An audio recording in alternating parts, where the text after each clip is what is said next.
കായംകുളം പെരിങ്ങാല സ്വദേശിനിയും കുടുംബശ്രീ പ്രവർത്തകയുമായ സീനത്തലിയുടെ 2 ചെറുകഥാ സമാഹാരങ്ങൾ പ്രകാശനം ചെയ്തു. മനസ്സിന്റെ മറുഭാഷ, നിഴൽപാതകൾ എന്നീ പുസ്തകങ്ങളാണ് പ്രകാശനം ചെയ്തത്. കായംകുളം പെരിങ്ങാല സ്വദേശിനിയും കുടുംബശ്രീ പ്രവർത്തകയുമായ സീനത്തലിയുടെ 2 ചെറുകഥാ സമാഹാരങ്ങൾ പ്രകാശനം ചെയ്തു. Kayamkulam social forum president advocate ഹാരിസിന്റെ അധ്യക്ഷതയിൽ നടന്ന ചടങ്ങിൽ അനീഗർ പെരിങ്ങാല സ്വാഗതം പറഞ്ഞു.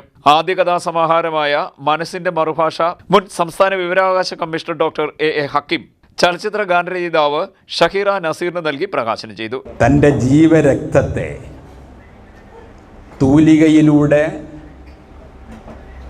പുറത്തേക്കൊഴുക്കി തൻ്റെ മനസ്സിൻ്റെ ആവിഷ്കാരങ്ങളെ അനുവാചക ലോകത്തിലേക്ക് പകർന്നു നൽകുന്ന അതിവിശിഷ്ടമായ മഹത്തായൊരു കർത്തവ്യമാണ് പ്രിയപ്പെട്ട സഹോദരി സീനത്തലി ഈ ഗ്രന്ഥങ്ങളിലൂടെ നിർവഹിച്ചിരിക്കുന്നത്. ഞാൻ മനസ്സിൻ്റെ മറുഭാഷ എന്ന ചെറുകഥാ സമാഹാരമാണ് ഇവിടെ പ്രകാശനം ചെയ്തത്. അതിൽ നമ്മുടെ ഈ വർത്തമാനകാലത്ത് നാം ഏറെ ചർച്ച ചെയ്യുന്നതും മാറ്റങ്ങൾ വേണമെന്ന് ആഗ്രഹിക്കുന്നതുമായ വലിയൊരു കാര്യം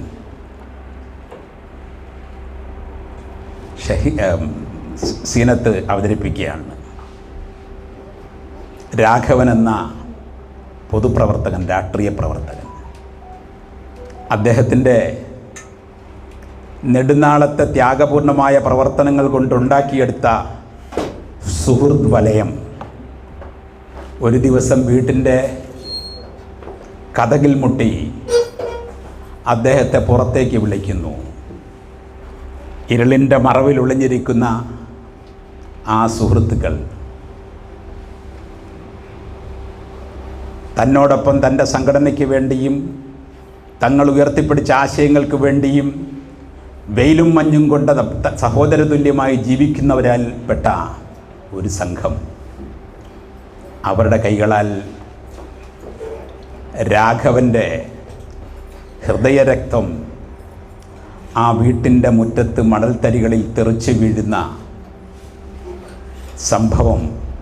രണ്ടാമത്തെ കഥാസമാഹാരമായ നിഴൽപാതകൾ ഭാഗവത ആചാര്യൻ ഡോക്ടർ പള്ളിക്കൽ സുനിൽ ആലപ്പുഴ ജില്ലാ കുടുംബശ്രീ മിഷൻ കോർഡിനേറ്റർ എസ് രഞ്ജിത്തിന് നൽകി പ്രകാശനം ചെയ്തു. റായ്പൂർ സർവകലാശാല മുൻ രജിസ്ട്രാറും മുൻ ഗ്രന്ഥകർത്താവുമായ പ്രൊഫസർ പറമ്പിൽ ജയകുമാർ, ഗാന്ധി ഭവൻ ഓർഗനൈസിംഗ് സെക്രട്ടറി മുഹമ്മദ് ഷമീർ തുടങ്ങിയവർ പങ്കെടുത്തു. സീനത്തലി നന്ദി പറഞ്ഞു. 60 വയസ്സിനടുത്ത് പ്രായമുള്ള സീനത്തലിയുടെ ആദ്യ സമാഹാരമാണ് പ്രകാശനം ചെയ്യപ്പെട്ടത്. CDNet news, Kayamkulam.